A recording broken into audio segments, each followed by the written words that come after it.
সেজদায় আমরা যত ছোট হই এর চেয়ে ছোট আর হওয়া যায় না। সেজদায় আমরা যতটা বিনয়ী হই একটা মানুষ এর চেয়ে বিনয়ী আর হতে পারে না। এই তো নামাজ শুরু করলাম, আল্লাহু আকবার, এরপর রুকুতে জাস্ট বো ডাউন আর হেড, মাথা একটু ঝুঁকালাম, আর সেজদায় একেবারে মাথাটারে মাটিতে মিলিয়ে দিলাম। তার মানে আমি চলে গেলাম আসফালে। আসফাল মানে সবচেয়ে নিচে, আর সবচেয়ে নিচে যে আমি ঘোষণা দিলাম সুবহানা রাব্বিয়াল, মানে হে রব, আপনার প্রশংসা, আপনার পবিত্রতা, আপনি আলা। আল্লাহ, আমি আর নিজেকে এর চেয়ে তুচ্ছ করতে জানি না, এর চেয়ে ছোট আর করতে পারি না। আমি আমার নিজেকে উজাড় করে দিলাম, সবচেয়ে ছোট, তুচ্ছ, নগণ্য করে আপনার সামনে উপস্থাপন করে আমি ঘোষণা দিচ্ছি সুবহানা রাব্বিয়াল আলা। পবিত্রতা সেই রবের যিনি আলা, সর্বোচ্চে। সুবহানাল্লাহ পড়ে। তাহলে সিগনিফিকেন্সটা বুঝতে পারছেন কেন বিষ্ণু ইসলাম এটা পড়তেন সুবহানা রাব্বিয়াল আলা?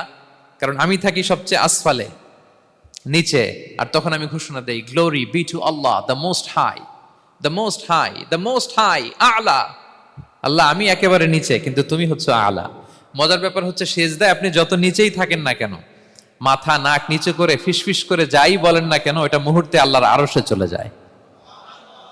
আপনি নিচু হবেন কিন্তু কথা চলে যাবে আল্লাহর আরশে। এজন্য বিষ্ণু ইসলাম বলতেন মান তাওয়াদা তারাফা, যে নিচু হয় আল্লাহ তারে টেনে উপরে উঠায়। আপনি সেজদা দেওয়া মানে কি? নিচু হওয়া, ছোট হওয়া। তো বিষ্ণু ইসলাম বলেছেন বেশি বেশি সেজদা দাও, তাহলে আপনার মর্যাদা